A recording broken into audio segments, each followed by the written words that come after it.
Gandang hapon sa inyo lahat. Mga pala si Marcos Ramiro Mendoza, nagmumula sa Grade 7 St. Mary's. At dahil Nutrition Month ngayon, tayo mag-survey na may tema ng nutrition at kalikasan ating palagaan, ligtas at masustansyang pagkain para sa pamilya. Dahil doon, tayo nagluluto ng masustansyang pagkain, katulad ng ginisang sayote. May sangkap na sayote, baboy, kamatis, sibuyas, bawang, at may pangpalas na asin, toyo, at paminta. Bago pa man ang lahat, konting kaalaman. Alam niyo ba ang sayote ay masustansyang gulay?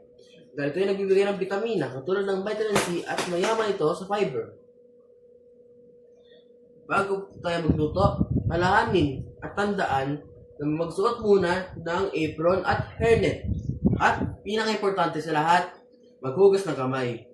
Tayo magluto na. Una, buksan ang ating kalay.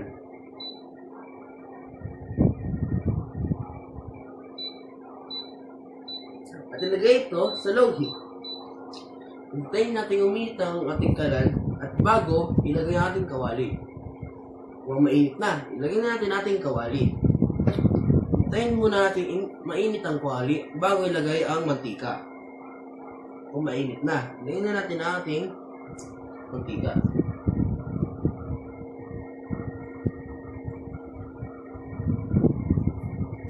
Hintayin natin mainit ang mantika bago ilagay ang sibuyas, kamatis at bawang. Kung mainit na, ilagay na natin.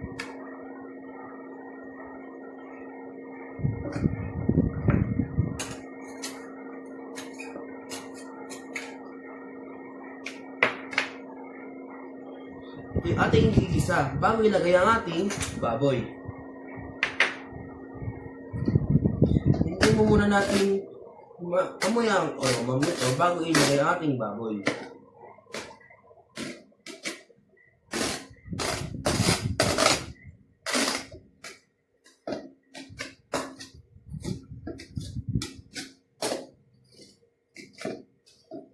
Kung maamoy na, kaya lagyan natin ating baboy.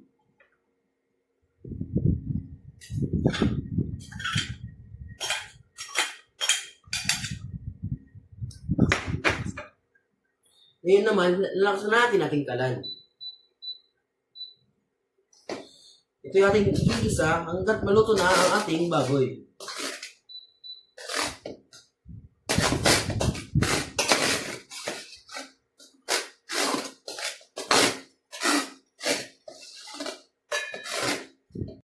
Ayan, luto na ang karne. Kaya sunod natin ang ating sayote at pangpalasa.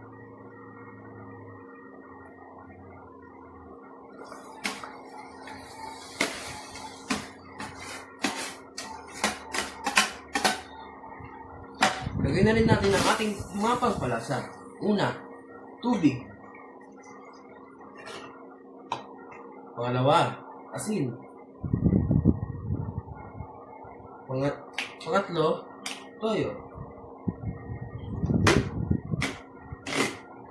At ating pang-apat, paminta. Para ito ay lalong sumarap pa, lagyan na natin ng nor pork cubes.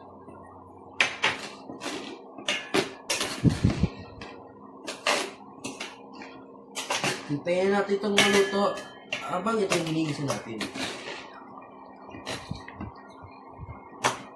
Hintayin muna tayo ng mga 10 minuto. Kaya ito yung munang tatakpan natin. Tapos sa 10 minuto, tingnan natin kung ito ay naluto na. Uy, mukhang naluto na ito. Natikman na natin ito.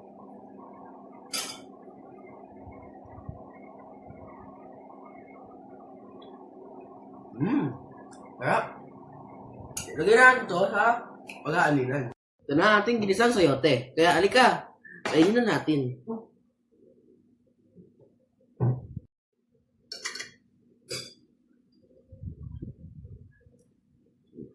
Ang sarap.